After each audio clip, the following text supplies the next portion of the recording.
Welcome in to Fox 10 News at 4. We are live following some breaking developments. Fire crews are battling a brush fire at Gulf State Park. Again, this is a live look. You can see the smoke billowing from that area at Gulf State Park. Our Hal Sherrick has been down there. The crews did ask him to move back, so he had to oblige that. And we're going to check in with him a little bit later on to get the full story of what all is going on. He had to get to a safer location. You're going to hear from him shortly. But again, this is all happening at Gulf State Park.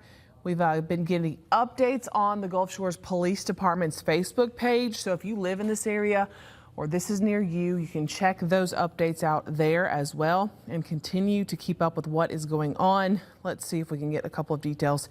They're posting pictures and things like that. So our Hal Sherrick again is going to have more coming up. But East Fort Morgan Road at Highway 59 is closed to traffic. East 2nd Street south from 15th Avenue is also closed to traffic. Make way if you see emergency vehicles in this area.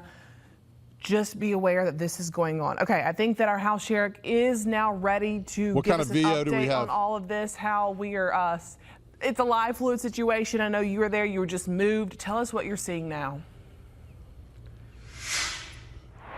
Yeah, guys, what I can see from here is really what you see behind me. This is Waterville over here off of my right shoulder to the northwest, and you can see that smoke billowing up over there. There were some first responders on top of the ladder, the top of those slides, just to kind of check it out. I just got a ride back from the front there where 135 hits 180 near Walmart, if you know where that is, just south of the high school. And they have roads closed, as you mentioned right there. So there's no travel into or through the state park. Those that are inside the state park are being allowed to exit the park through the main entrance.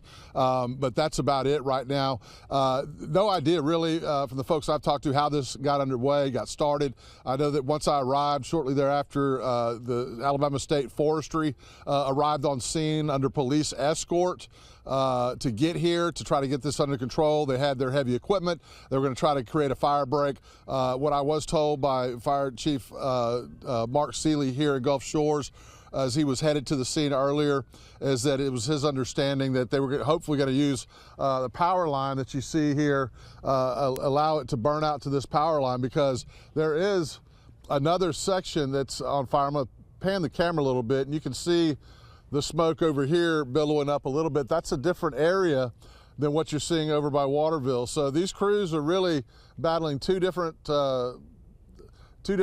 portions of fire, probably starting from the same area, but then spreading in different directions. But really no idea how it happened or started right now. They will be looking into that, of course. Right now the focus is to get it under control. I was told earlier, and as far as I know, still the case, no structures are in danger or have been in danger through this. That was the case at least about 45 minutes ago, but things change, as you know. So the priority right now is to keep those coming through the area safe. Motorists are not being allowed to drive through the state park. Only those leaving are being allowed to exit through the main entrance out 180 to Highway 59. But yeah, roads are closed. So as you can imagine, with those closures, and we're this happened all right about the time that school was letting out. This is just south of the high school on the state park lands. That it's been kind of a headache on the road for folks. I witnessed some of that as I was coming over here, and I'm not sure what exactly you're seeing on the air. A few shots I was able to get as I walked a pretty good ways from where I had to park. And finally saw some flames along the power lines, but a lot of billowing smoke. I can tell you that Gulf Shores fire crews were down in the forest, spraying water, getting it under control, soaking the trees, trying to downgrade their flammability as that fire spread through that undergrowth. And as we've been telling you, and as our meteorologists have been saying for some time, we're under a pretty significant drought here. So even though this is some low-lying area and can typically hold water in some swamps, that's really not the case now. So we've seen fire spread pretty rapidly. And as I mentioned before, those fire crews have been really having to get after it to try to keep it down and not spread to endanger any buildings, people, or motorists. So that's really all we know right now. What you saw is what you get. get, and we're waiting to get more details. So just be patient. If you can avoid this area, certainly don't try to drive through this area right now. Give it some time to settle down. Reporting live in Gulf Shores, Hal Sherritt, Fox 10 News. All right, Hal, thank you very much. Again, that is a developing story we will continue to follow and bring you more news and the latest developments as soon as we get them. Well, now a suspect is in custody following a stabbing at a school in Florida. 3 people, including 2 students, were injured in this attack. According to the Walton County Sheriff's Office, the suspect got to Walton Middle School before the first bell and then went into a restroom where they came out masked and armed with a sharp object. The suspect then attacked the first students, then a paraprofessional, then another student. Shortly after fleeing the scene, the suspect was caught by law enforcement.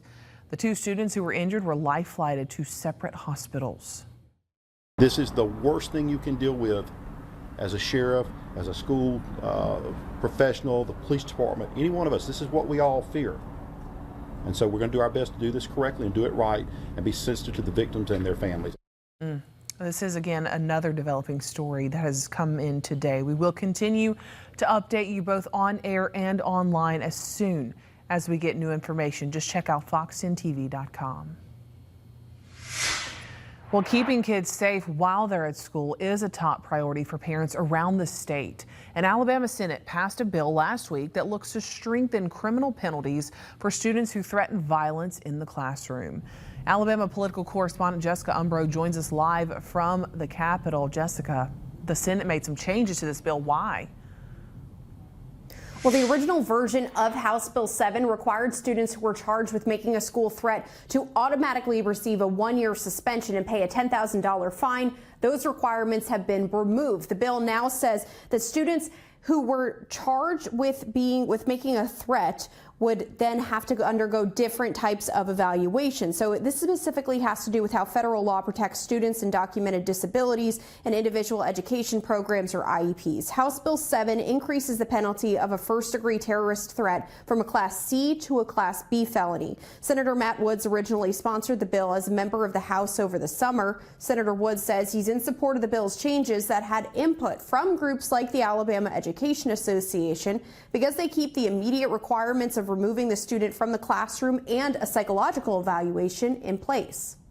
This could be a situation where a student is having a cry for help or experiencing a mental health episode, and we just need to make sure that we're addressing that before we send them back into the classroom. I want to make sure that all of our state law complies with federal statute as well, that ensures protections for our students with special needs, and that their IEPs would govern in all situations. 3 Democratic senators voted no on this bill. One of them, Senator Kirk Hatcher, reached out for a statement, and he said that he voted no in part because principals already have the option to notify law enforcement if there is a credible threat on their campuses. He says that he feels that this bill solely does not make schools safer. Live in Montgomery, Jessica Umbro, Fox 10 News. All right, Jessica, thank you. The bill will go back to the House, where the chamber will need to sign off on the changes made by the Senate before it can get to the Governor Ivey desk for a final signature. Well, new tonight, federal investigators have released a preliminary report on that deadly plane crash in Bon Secour Bay earlier this month. The National Transportation Safety Board details communications between air traffic control and the pilot in the moments before the crash. Dana Rule and John George, both of Gulf Shores, were killed when their Beechcraft A-36 went down on March 7th. The NTSB has not released the cause, and this investigation continues. As airport misery persists and patience wears thin, lawmakers on Capitol Hill seem closer to a deal to fund TSA and the rest of Homeland Security while leaving out funding immigration enforcement. President Trump supports the plan, but Democrats still need to agree. Let's go to Fox News correspondent Rebecca Castor. At Houston's Bush Airport, security lines take up 3 floors. You can't even see where the line begins because it's in the basement. This is unconscionable. Getting DHS funded and airports back in order will be the first priority for newly sworn-in Secretary Markwayne Mullin. More than 450 TSA officers have quit nationwide since the shutdown began, and employees will miss another paycheck Friday unless lawmakers reach a deal. Today I got the privilege of meeting so many of the employees at DHS. They're working for free because of political politics. That's all I need to know. The airport nightmares haven't been enough, though, to sway Democrats unless changes are made to immigration enforcement. GOP leaders are now considering a new plan backed by President Trump to fund nearly all of DHS, including ICE's Homeland Security investigations, while leaving out money for immigrant removal operations. They've sent us an offer, and we'll be sending them an offer back. And I can assure you, it'll contain significant reform in it. If there's enough support, the Senate will vote on this soon. But some Republicans are wary of leaving immigration enforcement funding out of the deal. What do you say to the Laken Riley family, of this lady in Chicago, Sheridan Gordon, who just lost their kid, when the people that might have saved them don't get, there's no funding for them? This new proposal still does not guarantee Democrats will get some of the major ICE reforms they've been demanding, and Republicans can still fund removal operations in other ways. On Capitol Hill, Rebecca Castor, Fox News. All right, let's take a live look outside today where there looks to be a little bit of a haze in the air. Of course, we saw that fire going on in Baldwin County at Gulf State Park area that Hal was showing us there. The weather has been quite warm, but really nice, and you hate to see something like this brush fire get out of hand over there. Yeah, there's, dry air, dry conditions. We've got a rainfall deficit. It's about 7.5 inches for the year. And so, we do have wildfires that can pop up in the spring when we have dry spells. Let's look at that right now. This is a live picture we're talking about here. We can see in the distance a wildfire there in the Orange Beach Gulf Shores area as you're looking back towards Gulf Shores from the Orange Beach camera here with our Eastern Shore Toyota camera network. And we're going to see temperatures that will stay about the same. We will have humidity levels coming up some as we get into the overnight hours tonight, and that should help some with that fire situation. Relative humidity is low. We've got some dry air, especially to the north here, so that gives us that higher fire danger, and the dew points are rather low as well. Some of that drier air has been wedging into the area today, substantially drier than yesterday. That's why it might have felt a little bit more comfortable or maybe even a touch cool to you early this morning. We've got some of that drier air that's worked in with this front that's working back offshore. So we have drought conditions, and in some locations it's worse than others. So Baldwin County is in a moderate drought top to bottom, but we do have some pockets of severe drought going on here in southern Washington County and southern Greene County. Also up I-65, we're getting into an extreme drought here, and there's no sign of any significant rain between now and even say about 7 days out. So we're going to continue to hold this dry weather pattern. We do have an increase in upper level cloudiness starting to move into the forecast area now, and some of those clouds will be with us overnight tonight. We will be partly cloudy overnight tonight. Temperatures will drop down into the lower 60s and eventually end up in the upper 50s in many locations by early tomorrow morning. This is what we're predicting for your morning lows tomorrow, starting out the day in the middle 50s, Monroeville and Evergreen, 58 in Mobile and 62 in Pensacola. We will have an update on your forecast for the rest of the week and even take a peek at the weekend in your extended outlook coming up. All right, Jason, we will see you then. After overnight fighting between Israel and Iran, oil prices surged back above $100 a barrel. Brent crude, the global benchmark, topped more than $114 Monday and then slipped below $100 after President Trump said talks with Iran were productive. Iranian officials deny any dialogue with Washington, even as Iran and U.S. ally Israel continue to trade strikes. The conflict is now in its fourth week. Meanwhile, U.S. gas prices rose for the 24th straight day today. AAA says the average for regular is $3.98 a gallon. That's the highest since 2022, up more than $1 just in the past month. The spike comes as the war in Iran disrupts tanker traffic through the Strait of Hormuz, a key route for global oil shipments. Even with strong U.S. production, gas prices are set on a global market, meaning overseas disruptions hit drivers here. Analysts say any drop in oil prices can take time to show up at the pump, and new concerns are emerging after an explosion at a major Texas oil refinery also happened yesterday.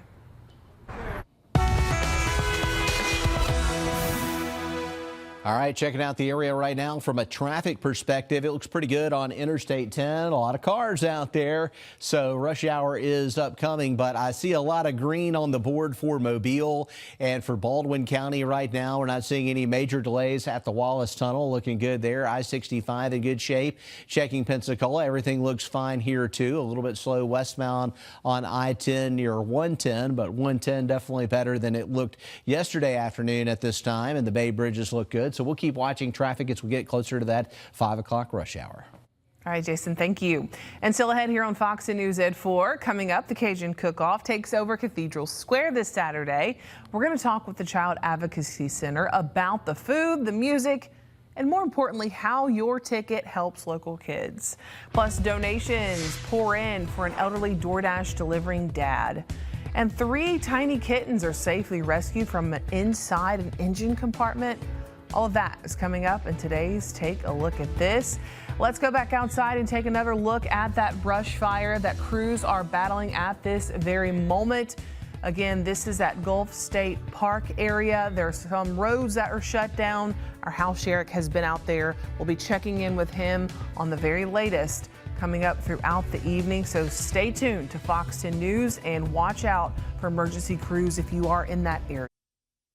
Welcome back into Fox 10 News at 4. The 10th annual Downtown Cajun Cook-Off is just days away. Local teams are going to fire up their pots and grills this Saturday at Cathedral Square in downtown Mobile. Such a fun event. Fox 10 News is always just so happy to be a part of this. And so joining us now are Child Advocacy Center leaders, Communications and Development Director Elaine Henderson and Executive Director Andy Wynn. Thank you both for being here today. Thanks for having us. So, of course, this cook-off is going to benefit local children who are victims of abuse. That's what the Child Advocacy Center does. And that's why it's so important that Fox 10 News joins in with you guys to do this. So talk about the Child Advocacy Center for people that may not know what they're giving back to. Okay. First of all, thank y'all for always helping us. Y'all have been very kind to us at the Child Advocacy Center. And I think all you have to do is watch your news every day to see the number of children who are being abused. Horrendous story today. But what we do is we're very unique in that we work from discovery of abuse to recovery. So we work with investigators when we have them, they're all co-located in our facility. Mobile Sheriff, the Mobile Police Department, we have DHR involved, we have the District Attorney. So it begins with discovering, and that's the first step of healing for a child.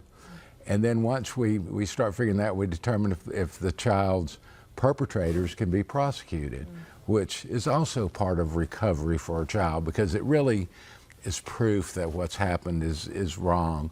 And we also have therapists through Lifelines, who are one of our partner agencies, where we begin therapy. And there's one type of therapy that really seems to work for this is trauma-informed cognitive behavioral therapy. Where we work with the kids to say, you know, it's not your fault, because they've been told the whole time it's their fault. Yeah. So it really is a multi-phase approach to helping a child recover. Elaine, talk about the event and just how the Cajun Cook-Off just helps so much. Oh, it's just an amazing event, and we just appreciate y'all being there from the beginning 10 years ago. But it's so fun to see the volunteers and the cooking teams coming together, and then of course we're supposed to have beautiful weather this weekend, so that's going to help sell the tickets. But it's a lot of camaraderie. We have great music. You can see the spirit of the community when you're there, the support. Cunningham Bounds took a leap of faith and believed in us 10 years ago. But we've got 23 cooking teams. Okay. We've got tickets on sale online and at several locations. You can go to our website and find out where. We have them at the Child Advocacy Center, and we're just looking for a great day. Oh yeah, the weather, like you said, is going to be good. We're going to be out there as well. You've got all the information on the screen. Is there anything else that you want to say, either of you, before we let you go, just about why folks should come out and just how this benefits? Because again, it's fun to eat the food, but this is really about the kids. It is. Well, it really is, and it's just a way to say we believe in what y'all are doing and help. 75% of all our funding is from individuals. We're not heavily government funded or anything else. We believe in the kids we serve, and come out and help, share that feeling with us. All right, well, we hope it is a huge crowd. There usually are a lot of you that come out and turn out, so please come this year to the Cajun Cook-Off this Saturday, and we will see you there. And if you're watching this and you want to rewatch it or share it with someone you know, just go to fox10tv.com. We're going to have this interview posted for you there shortly. We'll look for it after this newscast.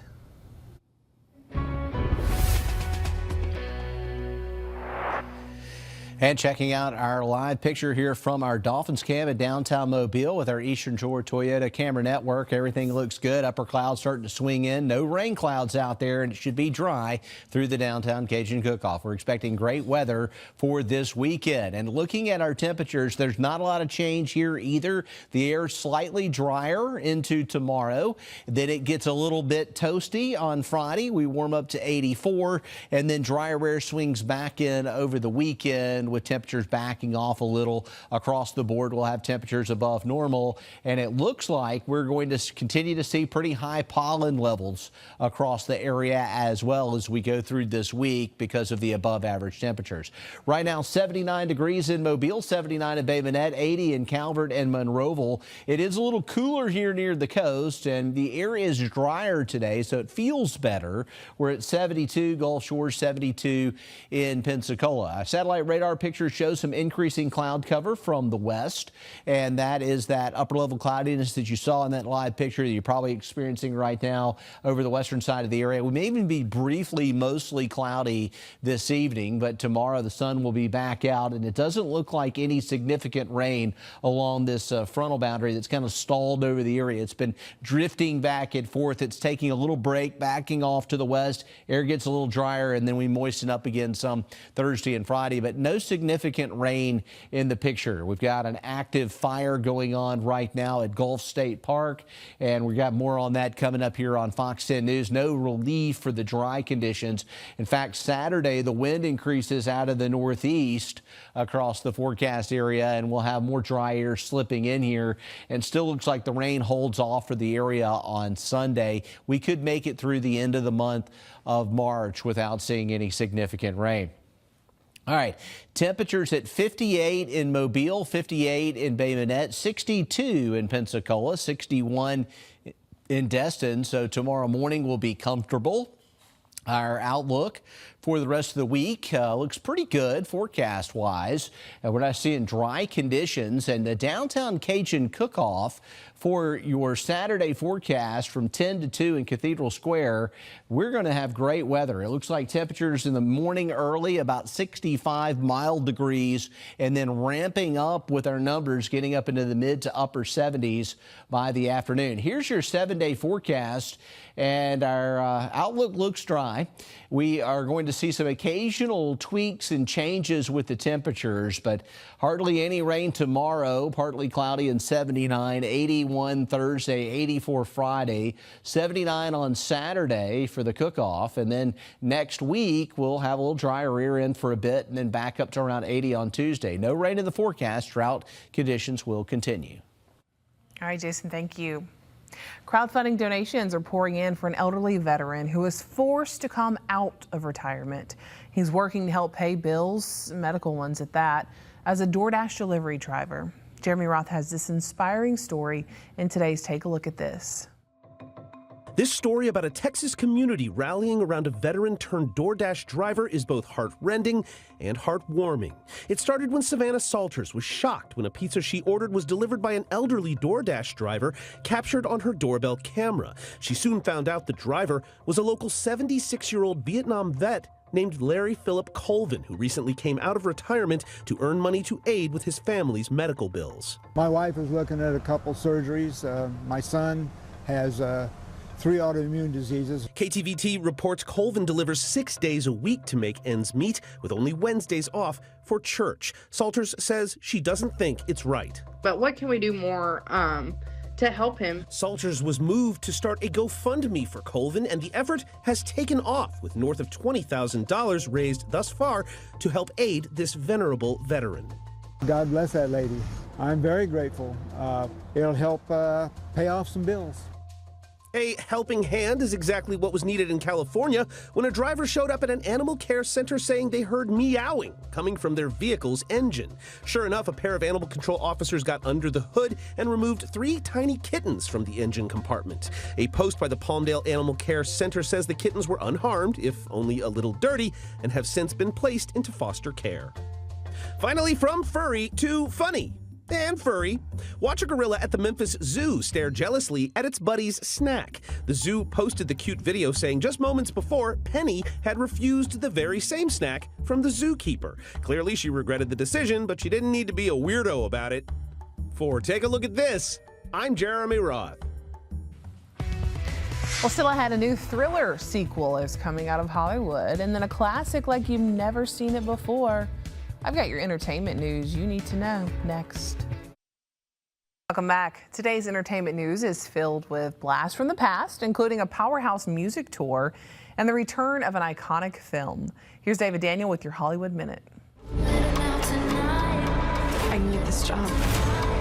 I can't lose it. I do not want to go back. The Housemaid sequel is going ahead. Sydney Sweeney is set to return for The Housemaid's Secret alongside Oscar nominee Kirsten Dunst. Lionsgate says the film will have Sweeney's Millie taking a job with a woman she's never allowed to see.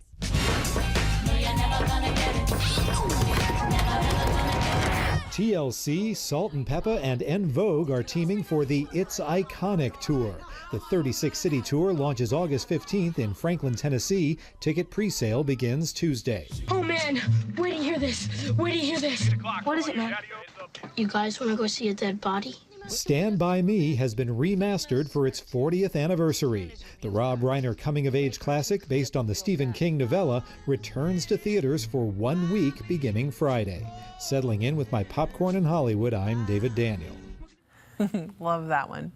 Well, today is March 24th. Here's a look back at this day in history. In 1958, Elvis Presley was drafted into the U.S. Army. He served 2 years in Germany before returning home to resume his musical career. In 1989, the oil tanker Exxon Valdez ran aground in Alaska. More than 250,000 barrels of oil spilled into the water, killing more than 250,000 seabirds. Finally, in 2002, Halle Berry became the first black woman to win a Best Actress Oscar for her role in Monsters Ball. She remains the only black woman to have won the Best Actress Oscar. Next up, we're going to take a look at those stories headlining your news at 5. Plus this. The Ronald McDonald House is just the way that the community supports those families. For families spending days or weeks at USA Health Children's and Women's, a hot shower, a cup of coffee, or just a quiet place to breathe can really make all the difference. After the break, a look inside the newly renovated Ronald McDonald House family rooms and how they're helping families stay close. Committed to you. This is Fox 10 News. And we've got our crews busy working right now, bringing you breaking news updates and follow-ups, all for Fox 10 News at 5. First, we've got continuing coverage of this brush fire at Gulf State Park we told you about at the top of the hour. We're going to have your live report coming up. And then a woman says her family is lucky to be alive after someone shot into her house, hitting an oxygen tank, and then setting her home ablaze because of that. She's telling her story.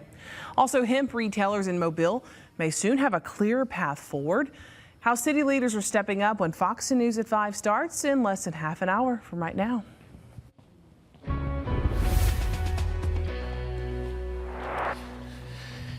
All right, let's take a look out there right now from Mobile at traffic. Maybe a little slow around the Wallace Tunnel, but it doesn't look too bad out there presently as we track conditions across the area with our Eastern Shore Toyota camera network and checking out what's happening on the Fox 10 weather app here. We got an update on the UV index. Very, very high numbers there if you're headed to the beach. And I've got some forecast information at the top as well, more in-depth forecast with Nicholas. And we continue to watch a wildfire going on there, a brush fire that's going on around Gulf State Park in the Gulf State Park area between Orange Beach and Gulf Shores. We're going to continue to watch that. Conditions are favorable for wildfires today because we do have dry air in the area.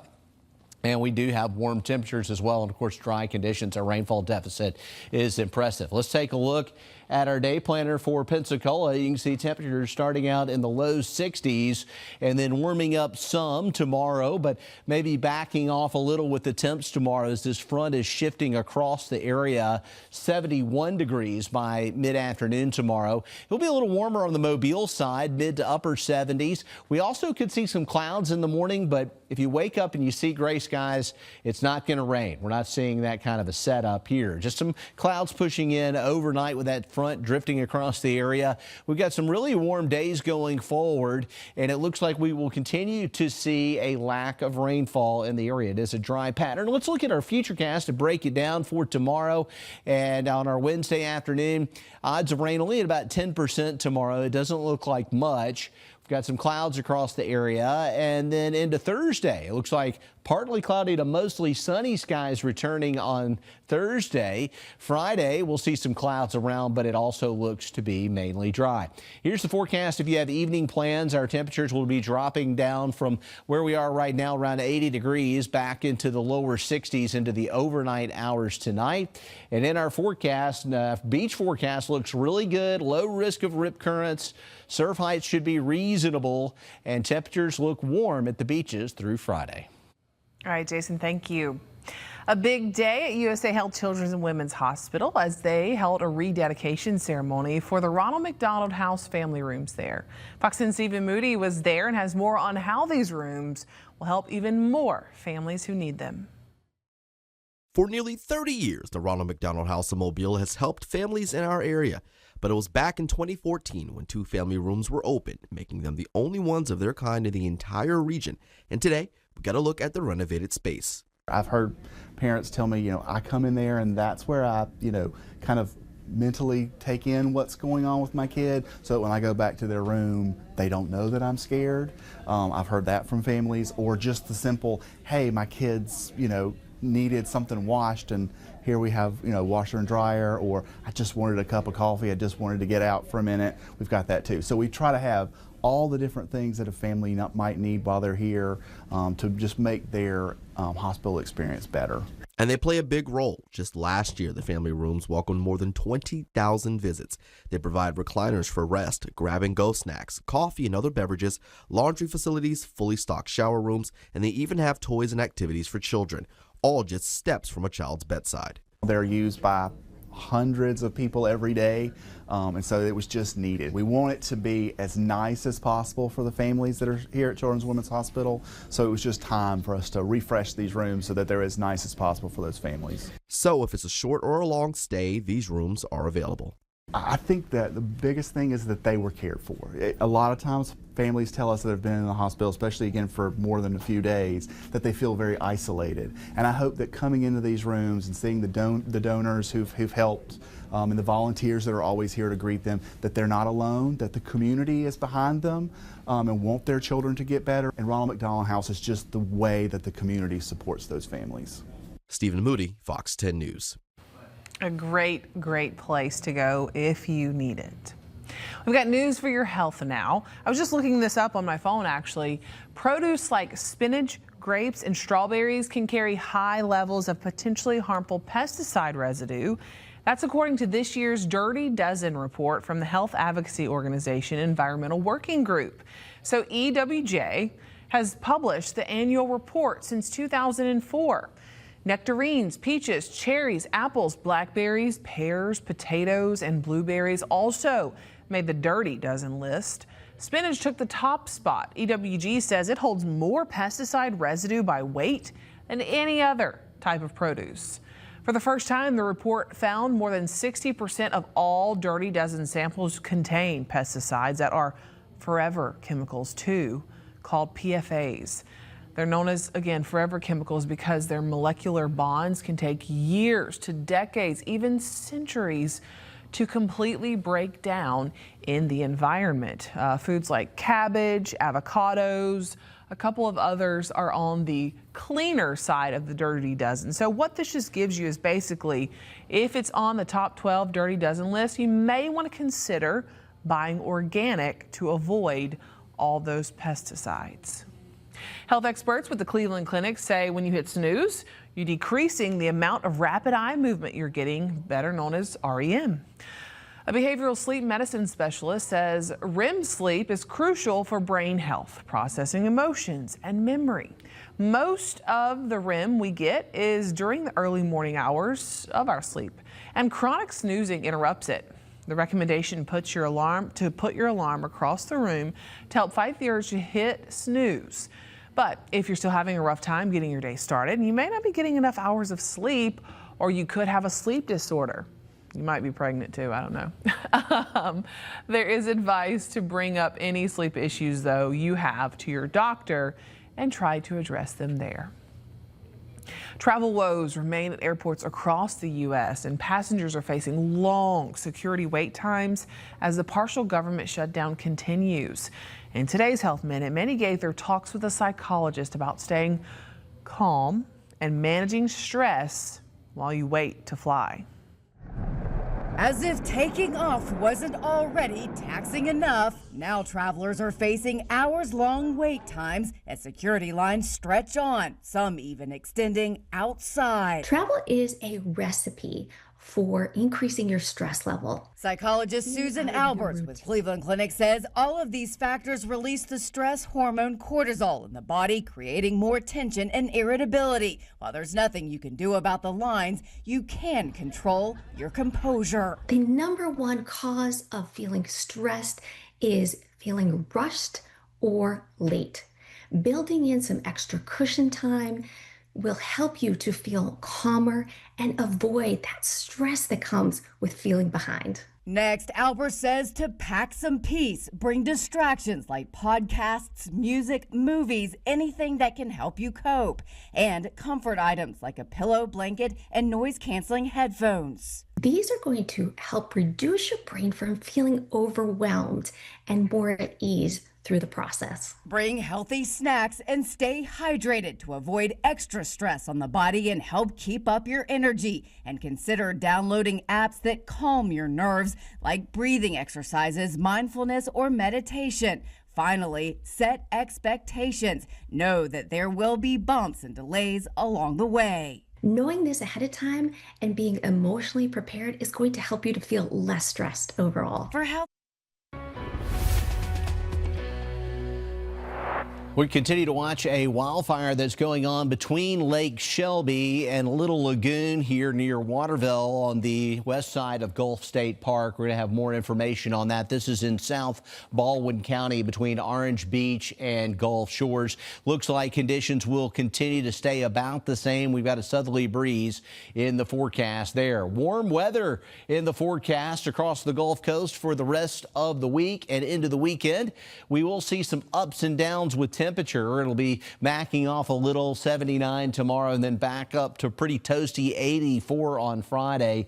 Drier air comes back in on Saturday and Sunday, and we see no chance of rain. So our pollen count is going to remain very high to high across the area between now and the end of the week. Temperatures are up too, which makes the need for rainfall more intense. We have temperatures around 80, and so the warmer the temperatures are, the higher the evaporation rate is. And right now it's 80 degrees in Monroeville and Calvert and Atmore. We're at 79, Bay Minette and Mobile, 72 in Gulf Shores with that wildfire ongoing. Satellite radar picture today, a little drier air getting into the picture and some upper clouds starting to swing in. You may even see some gray skies at times this evening, but we're not expecting any rain. And the only thing that's really happening that's noticeable with the weather is we've had a little frontal boundary that's been drifting back and forth across the area. It's kind of pushing past us for a day or two, and that's why the air is drier. Humidity is lower today. That's why we have the fire danger. We're going to see that tomorrow, and then that front's going to fall apart, and we moisten back up some by the end of the week. No rain with that. It looks like Friday afternoon will be quiet. We will get a little push of some drier air into the weekend as the breezy conditions get going by Saturday afternoon and Sunday, and it may bring in a little bit more of a refreshing air mass to the area. Tomorrow morning's temperatures will be in the upper 50s to low 60s across the area, and a daytime high at 79, 81 Thursday, 84 Friday, and looks good for Cajun Cook-Off this weekend. Hopefully you can make it out to Cathedral Square, and it's a great fundraiser to raise money for the Child Advocacy Center, where you can enjoy some great Cajun dishes, so that's going to be a lot of fun. Live music. We'll have your 7-day forecast coming up on Fox 10 News at 5. All right, Jason, we are looking forward to the Cajun kickoff for sure. And NASA is taking its next giant leap, laying out a roadmap for a permanent American foothold on the moon. Today, NASA outlined a plan to build a permanent base there. The agency says the goal is to strengthen U.S. leadership in space by establishing a sustained human presence. The plan calls for more frequent missions, initially targeting landings every 6 months. It'll roll out in phases, starting with robotic missions and then build infrastructure and later long-term stays. The first crewed moon missions since the 70s are set to begin next year. Now that the federal government has stopped making new pennies, some stores are rounding your cash total up or down instead of to the exact cent. The Alabama legislature wants to make sure everyone does it in the same way. It's today's In Depth with Sarah Wall. I'm Sarah Wall. Today on In Depth, we are talking about how to handle phasing out the penny. There is a bill that's making its way through the Alabama legislature that would standardize how we round up and round down when paying cash. We're taking a look at how that would work, and we're checking with the experts about what we should all be doing with all those pennies that we have. You can check it out on In Depth with Sarah Wall. It's on our Fox 10 Gulfstream TV app, our Fox 10 Facebook page, and on our Fox 10 website, fox10tv.com.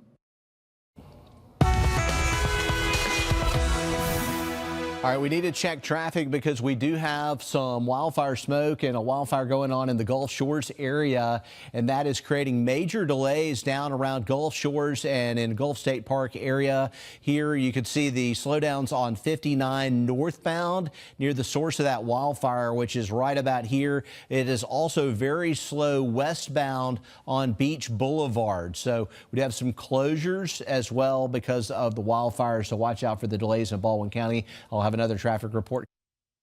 Even in a digital world, you can't replace a craftsman's hands or ear. And one man travels the world bringing pianos back to life in tiny churches and concert halls. Reporter Lainey Mayfield introduces us to the piano doctor. Inside the sanctuary of Butler Presbyterian Church in Savannah, a familiar but fading sound fills the room. It's coming from Tim Arbezi, better known around the world as the Piano Doctor. Arbezi is a traveling piano tuner who has worked with legendary musicians like Bob Dylan, LeAnn Rimes, and even a member of the Rolling Stones. But long before the big names, Arbezi learned the craft on his own. While working at a piano shop in Augusta, a piano was sold with a broken key, and no technician was available. So he fixed it himself and later learned how to tune pianos.